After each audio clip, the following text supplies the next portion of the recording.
Hey, Chris, good afternoon. How are you? Doing well. Good afternoon, Cheron. How are you?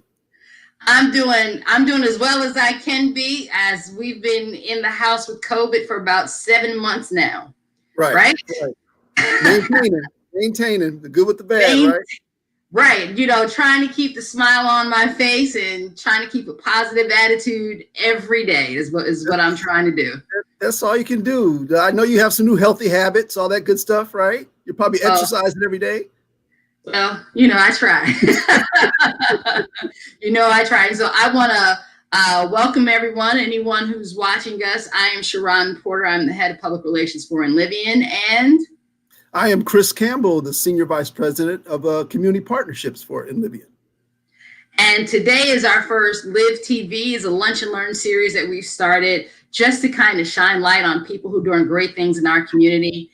And who are doing great things with us, quite frankly. Some of our partnerships, we couldn't serve who we serve, the families that we serve who needed so much if we didn't have our partnerships.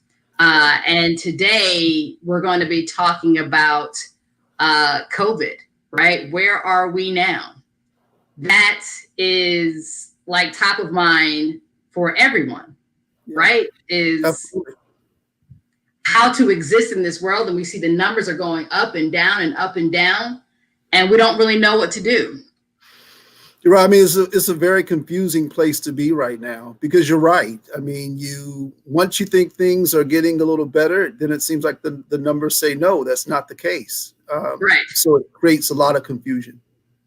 So we've been fortunate enough to have a partner in C.W. Williams, who's been serving, quite frankly, the underserved for decades now.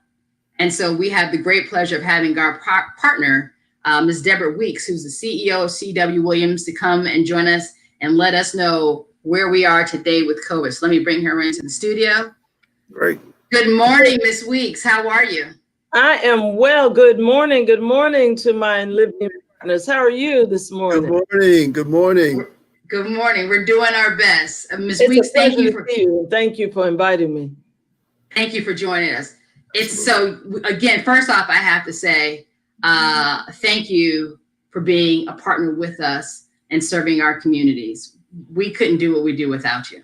Well, I thank you for that, and I thank you for welcoming and embracing us and always being our partner and steady hand. I see our relationship synergistically, because you're a federal entity and we're federally funded, and no matter what state, what county we're in, our relationships should be there. We should support one another and make as many of our community members safe and well. Yeah. Chris, can you talk about how our relationship began with C.W. Williams? You know, if you lived in Charlotte for any amount of time, you probably know of C.W. Williams, but you probably don't realize what they do. I mean, C.W. Williams, you think about health, but there's so many other things they do in terms of their dental care, in terms of their information that they provide for our fragile communities. And they're really champions out there for trying to help address health disparities in Charlotte. So, when this COVID thing hit, we knew that we had to shift some of our priorities, and we had to look at health. We knew that we have families that are in very fragile situations. Yeah. And the first agency that came to mind, or that came up in the conversation, was C.W. Williams. Again, their mission, what they do, actually is one of the things that we try to make sure we provide for our families. And, along with some of the great housing that we provide, you got to have those things in place, such as, jobs and education and skills training, but health. If you don't have good health, those things won't. They really don't. So we knew that this is a partnership. This is what I call a layup. I tell people you have layup partnerships. What do I mean by that? It's a layup because, like in basketball, layup is an easy point, right? You're right there. It's easy to make. This is a layup partnership. There's not a whole lot of trying to figure out, what we need. So that's why, when you look at Ms. Weeks and her team, and you look at the agency, it was just an easy partnership to approach, and it didn't take much. Ms. Weeks is like, what do you need? This is what we can do. We got you. So, thank you. So Ms. Weeks, we just need to get right into it, right? We need to get right into what are we seeing now? We're about to enter flu season, right? And there are a number of things coming toward us that maybe many of us don't realize. What should we be aware of? Honestly, we've already entered flu season and it started. If it's not flu, it's allergy. If it's not allergy, it's cold. If it's not cold, God knows what it is. And we're having to now discern all of these things from COVID-19. I love what you said in the beginning. It's really, we don't know what the truth is. We don't know all the facts. It changes daily. I try my best to, my staff and I try our best to dispel the myths. You're right, because statistics say one thing, the words out of the mouths of others say another thing, and we don't know which way to go half the time. So you have to rely, as I say, on the science of it and the math of it. The reality in the numbers. Look at the numbers, it will tell you the story. Now, people say numbers can be contrived, et cetera, and sometimes they can be. I mean, we're not going to pretend that they don't, but I think the world, and especially the United States, was frightened enough by this SARS virus that, in fact, we're all trying to help one another with as much of the truth as possible. I give a lot of credit in Mecklenburg County to Gibby Harris, for the public health director, for having shut down the city as soon as she did. She actually did what the governor did. And I'm gonna tell you, that made it much better than it could have been for us. You know, it could have been a lot worse. I do think we've opened up, in my own opinion, I do think we've opened up the city a little more quickly than we may have need to, based on the health aspects of it. But in terms of the economy of it, I understood it. We really need to be diligent right now.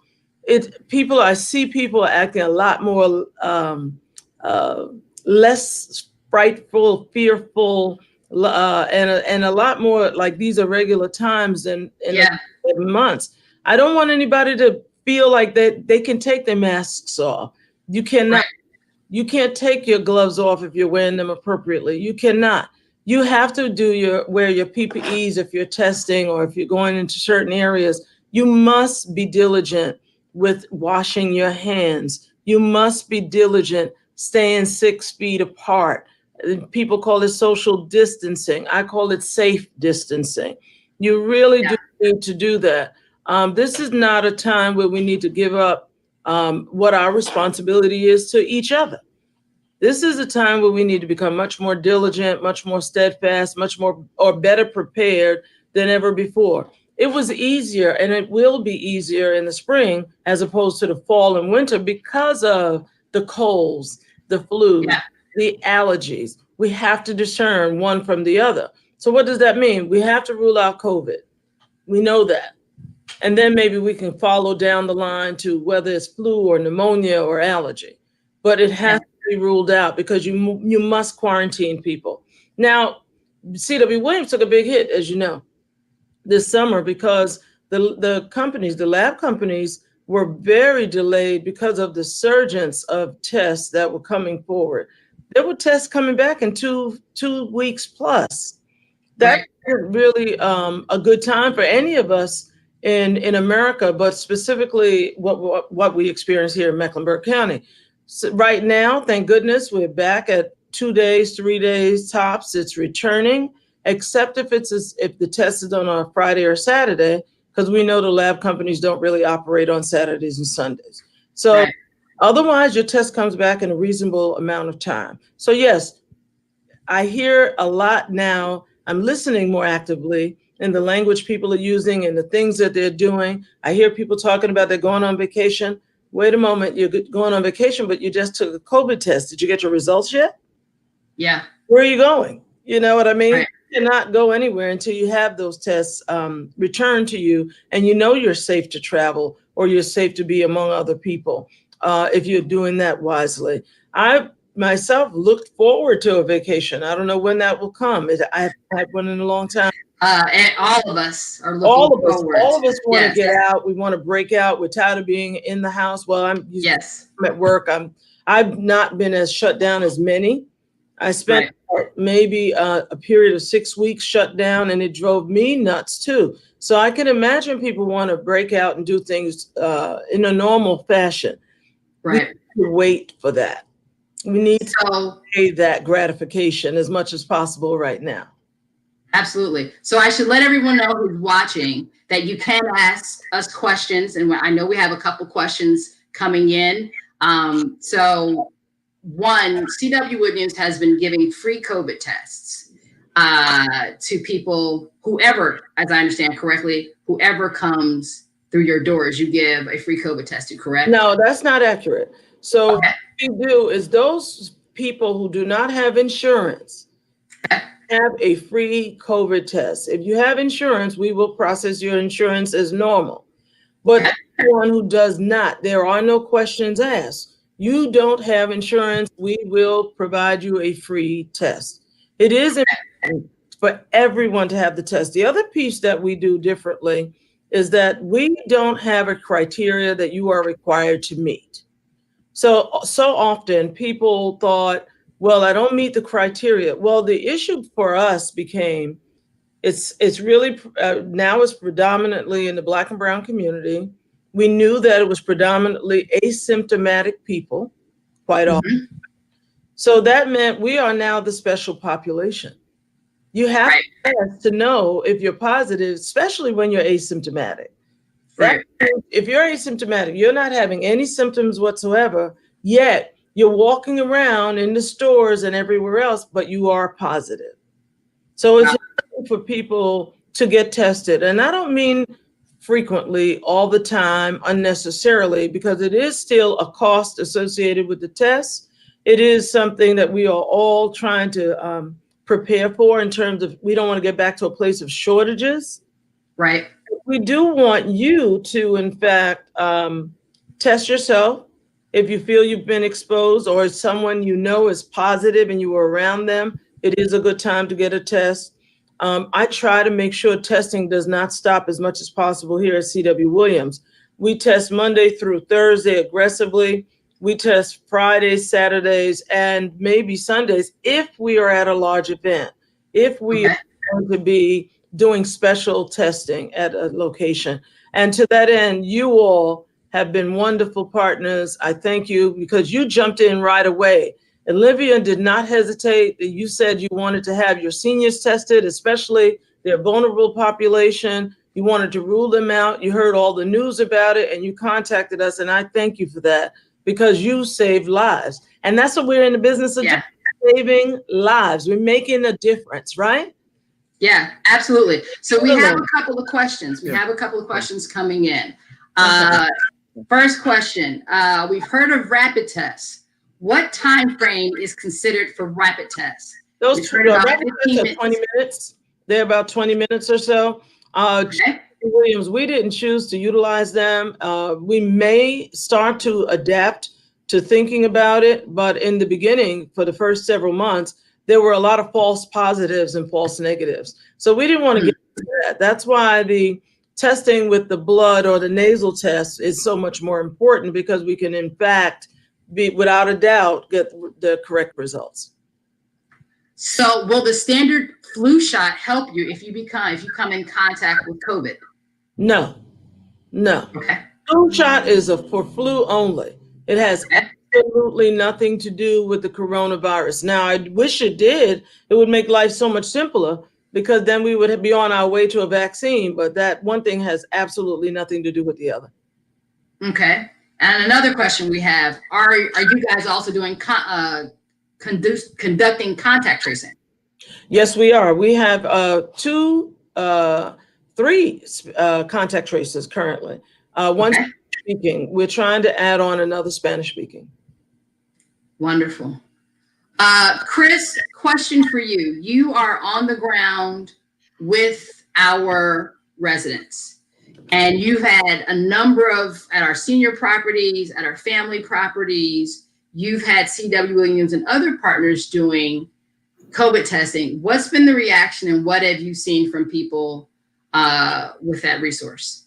So at the sites, the residents have been so pleased that one, we did jump on it right away, and we thought about the safety and the health of especially our fragile communities, which is our 9 senior sites. So we immediately wanted to make sure that we had some type of plan and strategy, and side by side with C.W. Williams, helping develop a schedule in which they would roll out to those 9 senior sites.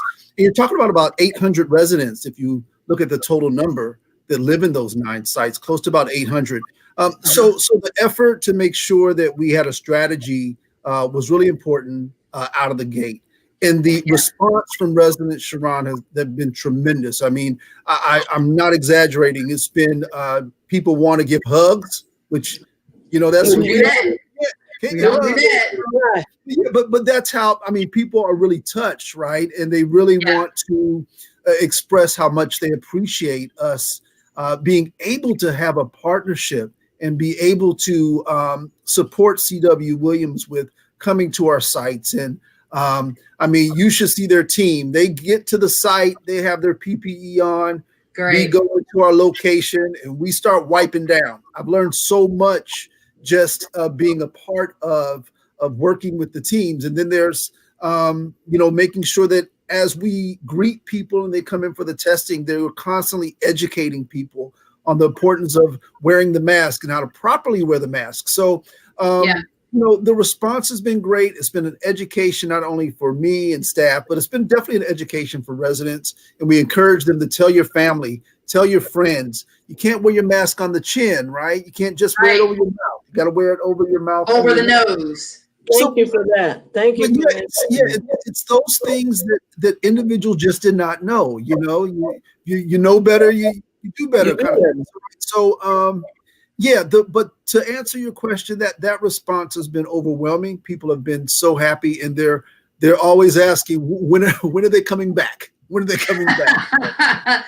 So I have a question for the both of you, right? Because clearly we see sometimes numbers are going up, numbers are going down. I know I will go to the store and I'm confused as to why.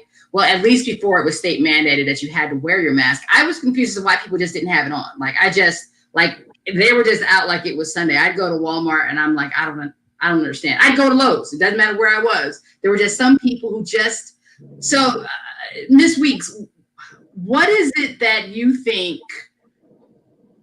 why some people are just simply rejecting it? Because that is something I truly struggle with. I don't understand why people reject wearing the mask and taking this seriously. I agree with you 100%. And I don't want to make, a misspeak by saying this, so I'm going to preclude this by saying it's my opinion as a fact. Okay. But in fact, there are a lot of people who are still in denial about the infectiousness of COVID. There are a lot of people who are getting that message from our leadership that COVID was not significant, not to be afraid of it, et cetera, et cetera. There are those people who were informed that in fact it's more of the black and brown disease as opposed to white disease. And if you look at the pattern, it started off with the white community being besieged. Well, of course, because the white community were probably much more able to travel to China and from China, or to Europe and from Europe at that time. And they were bringing the disease here more by the airplane, traveling back and forth, or maybe going to a bigger city like Los Angeles or New York, and have transported that disease there. You still had, and many of you know who have participated in the call to action, while you've had the majority of the black and brown communities who were asymptomatic or were positive with COVID, or more to the point, dying faster. Yeah. Wow. Okay, that's the reality. You still had like Ballantyne, who's the complete opposite, the polar opposite in terms of race and ethnicity, who were just as besieged still with our communities. So it really is about the death rates. It became more so about the death rate, how our people were dying faster. and more critically. Ms. Weeks, I have another question here. Is there an option if you take blood or nose swab? Do you, if someone's coming to your organization for testing, or do they have the option? No, we actually do nasal swabs primarily. That's the way to go for us.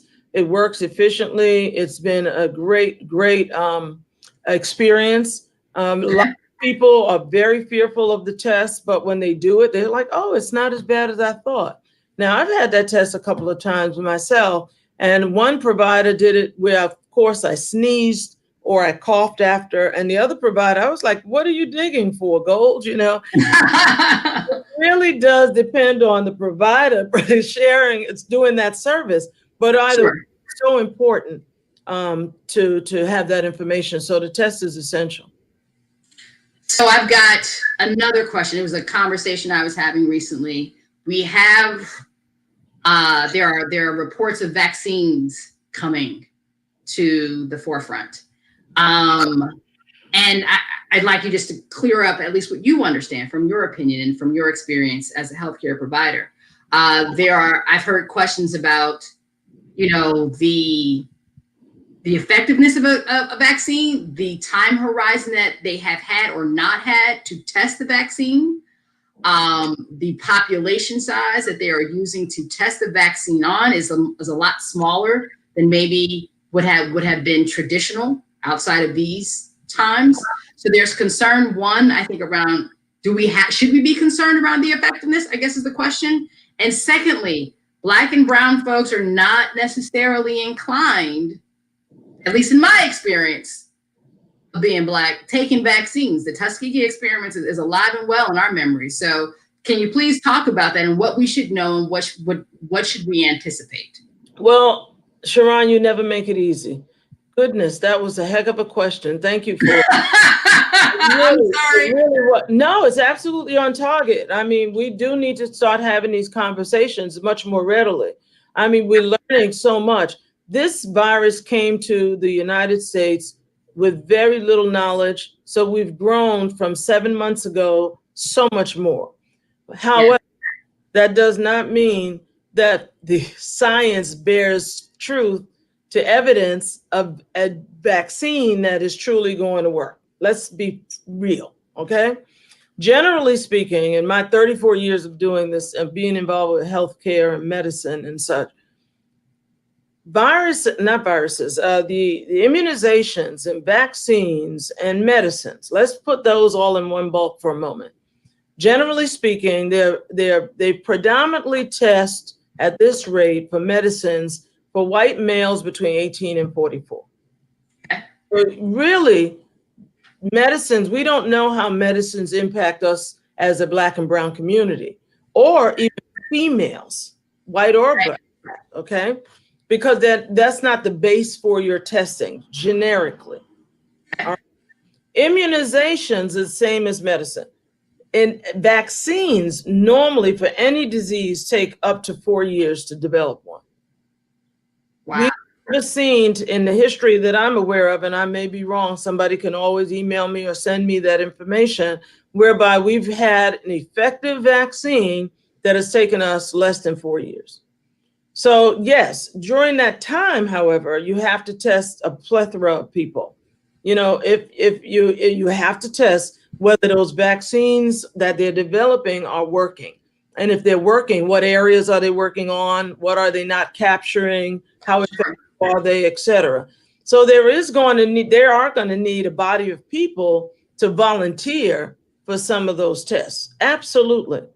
We've already notated that, in fact, once you've had COVID, once you've successfully healed from COVID, they want those antibodies to help to develop the vaccine and help to create some way to respond or to heal the person faster. Okay. In this whole era that we're in. So yeah, I have to confess that I started taking the flu vaccine probably from the onset of my career, because when you're involved in health and hospitals and everything else, you're going to be besieged with all kinds of germs every day. We get Hep B shots. If you don't want it, you have to sign declinations that whatever happens to you is on you as opposed to on the company. Sure. However, in recent years, advice had bared that the flu vaccine is not as effective always every year because of where the materials come from or how they're mixing it or how effective it may be for one type of flu and not another type of flu. And so people get confused. It doesn't mean don't get the shot. It just means it may not work as effectively for you. But I encourage it. It's up to you to have an individual opinion about it. I just encourage shots only because vaccines help to not stop what is happening, but to reduce and mitigate the degree of it. Okay. So some people say, well, I still got the flu and I took the flu shot. Yeah, you may get the flu, absolutely, but you won't die from the flu necessarily. Because what people don't know is you do have a large number of people who still die from flu comorbidities from flu because it stirs up other things. Flu is as serious as we can go or get until the coronavirus, in my opinion. Wow. Wow, you have shared a great deal of information with us today for our first Liv TV Lunch and Learn. I want to thank you. Can we, how can people get in contact with you and CW Williams? Absolutely. Anytime. We have a aggressive social page, CW Williams Community Health Center. Also have a website, cwwilliams.org.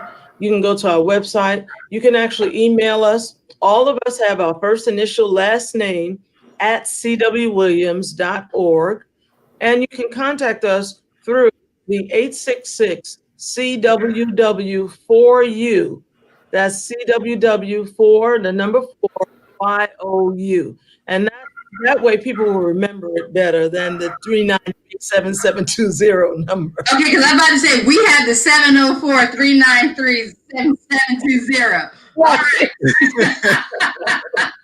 Right. So we created that as a result of COVID. We created that CWW for you because we have so many people also questioning lots of concerns about COVID, what they should do, family member who is positive, how they should conduct themselves. So there's a ton of questions. So forgive us if the phones are not readily and immediately being answered at this time, because there's only so many people to answer all the hundreds and hundreds of calls that come in per day.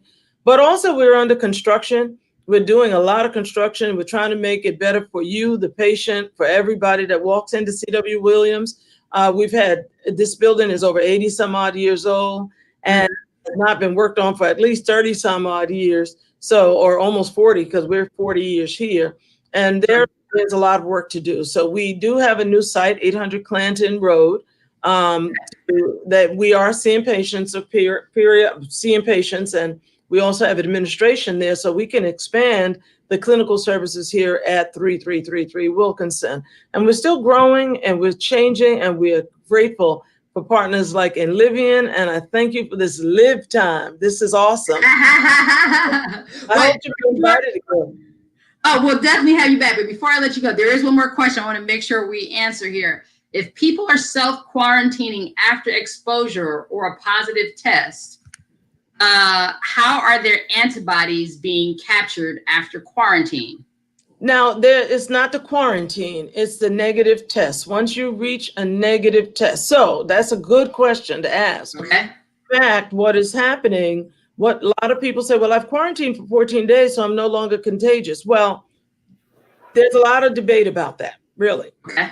But you can take up to 90 days to finally get a negative test. And a lot of people don't realize that. So even though you've quarantined for 14 days or 10 days as it is now, you still are going to be positive. So if you leave your house and go take a test within 3 weeks, you're more likely than not going to be positive. So it takes a while for the body to completely heal and become negative again. So this is one of my concerns, and I've talked about this with many people in leadership, et cetera. When you have asymptomatic people, or we know you're still carrying the virus, even though you're quarantined, what makes them safe. Wow. So as an example, in my own personal life, my mom's caretaker was positive. Well, we were quarantined as a result. Fortunately, we were negative. But I would not have her back in with my mom, as an example, at 95. You know, my mom's 95 years old, until she rendered a negative test. It took 90 days for her to render a negative test. 90 days. 90 days, almost to the day, 90 days. So that's an example of how also, and I'm maybe you'll call me back for this, how lives are interrupted, how economy has really been destroyed in their lives, how their welfare is destroyed in their lives because they can't get to work. And there are a lot of jobs who won't pay you if you're not working. So how do they sustain themselves during that 90-day period? Yeah. The impact. First of all, I just have to say, you just hit me with something. That 90 days just knocked me back for a second. And I did not realize that it could take that long. Even so this young lady, the caretaker, even though she was now past all the symptoms. So she was now at this point asymptomatic, but she didn't even have symptoms to begin with. The only reason why I encouraged her to take a test is I heard a gurgling in her throat, like a cough. Mm-hmm. Otherwise, she had no symptoms, no fever. She felt pretty good in her life, etc. And then after I told her that, she recognized the following mornings, a couple of mornings thereafter, I think she was in the beginning stages, that she didn't feel as good. So that was Thursday. She didn't come to work the Friday, and then she took the test the Monday. So, wow. All right, and so hold on. We got a couple more comments here, and I can't let the people want to hear from Miss Weeks, so we got to let the people talk. Great show. I've learned a lot and feel more knowledgeable about the virus, how it is being attacked on the front line through testing and tracing. That was just a comment. So thank you for that comment, Gail. And Mark Carr, can you speak on COVID long haulers after effects? After COVID myself. Woo, that's a big one. You gave me goosebumps, Mark. That's really a big one for us. We're still learning a lot about it.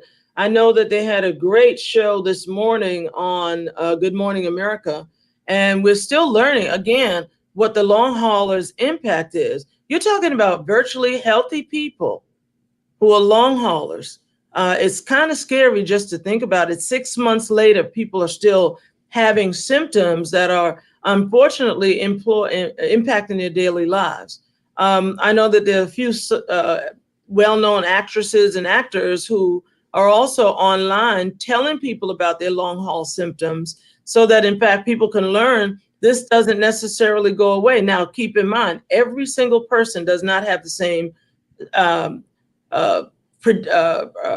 symptomology, if you will. Sure. The same results, if you will. So if I go to the doctor and he tells me I no longer have COVID, etc., I may never, ever have another symptom in my life. But there are some, 1 out of 10, as I understand it, that end up as long haulers with symptoms. You'd have to speak to my medical staff more to know more about that, because they are in touch with a couple of the long haulers that we've experienced. So let me just take a step back. What is a long hauler for those who've never even heard this? It's those people who are long beyond having a positive test. They now are negative for COVID, but they have symptoms that have impacted them long term. So it's all different. Nobody's one or the same. And as an example, there was a person who could not walk well after COVID. They were infected. They started having immune disease issues. So rheumatoid arthritis and those type of symptoms. This morning was very interesting. The woman could walk well and then just suddenly drop, with heart symptoms. And this is a young white female who was a runner, very athletic, and very involved with her body. It wasn't like she had any consequential illness or underlying illness during the COVID or before the COVID. So you're talking about healthy people. So now you may have a taste or an understanding as to why, unfortunately, so many people who have blood pressure, diabetes, heart disease, all these preempting diseases, why they die so quickly. Because it's hard to fight. Wow. Just great information, Ms. Weeks, C.W. Williams. Thank you so much for joining us. If we can put back on the screen the phone number to contact C.W. Williams. Well, there's his phone number. Now we have 703-393-7720, but it's also, what is it? 1-866 CWW4U, Okay. And then there's also their website, cwwilliams.org, and their social media. You can follow them on Facebook at CWWCHC, on Twitter at health_W, and on Instagram at CWWCHC. Thank you again, Ms. Weeks, for joining us. Thank you for being a partner with us on this fight. Absolutely. We appreciate it so much, and we'll definitely have you back. Thank you so much for everything. Thank you, Ms. Weeks. Be safe, wash your hands, stay distant, stay well. Talk to you soon. Thank you so much. Thank you. Thank you very much. All right, You take too. good care.